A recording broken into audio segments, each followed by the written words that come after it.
capturing the dollars that are saved when skin cancer is caught early. So there are many more reimbursement mechanisms where where the reimbursement incentivizes providers to catch that if it's caught early.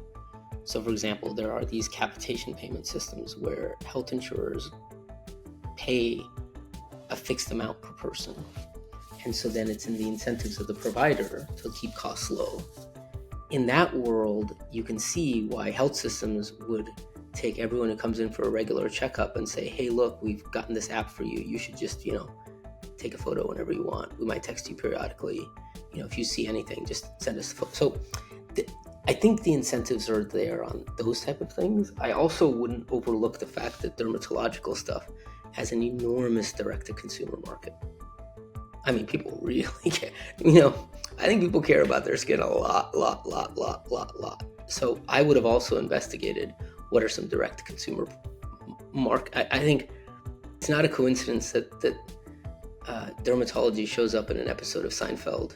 Yeah, absolutely. And I think the challenge always with this is there's a possibility space meeting reality, both in terms of the reimbursement mechanism that Sendhil outlined, but also you've got that trade-off between early detection is absolutely key for survival rates in cancer, but overdiagnosis and referrals can quickly outstrip the dermatologist and overwhelm the system. So how do you that's a fine balance to tread. But I do think the timing now, back to your point as to why has it taken a decade to get here, a lot of it, especially in the US, is around that reimbursement mechanism, as Sendhil unpacked earlier, of getting rewarded for preventative care and reducing speed downstream.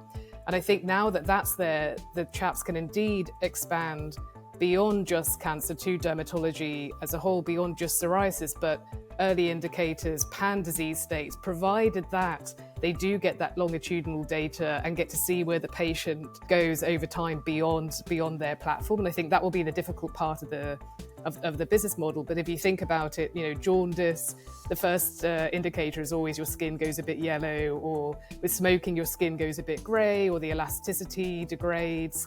Bruising is an early indicator of a lot of autoimmune mechanisms as well. So the possibility space is huge. It's just how do they embed themselves both in the healthcare system to get that quality data and trust factor from the clinicians to actually utilize what they state, but also, to Sendhil's point, now start to leverage the trust and the quality that they've garnered over that past decade of hard work to then springboard into that direct-to-consumer in a way that I think a lot of the other healthcare apps failed, because they were a bit too overpromise, underdeliver, and there was kind of a low adherence rate. So yeah, I'm super excited. And even if you want to really go beyond the extremes, I'm sure you can then start to use your device for routine care, such as eye tests, right? A lot of it when you go is just reading a chart and examining the back of the eye through reflection, probably even dental,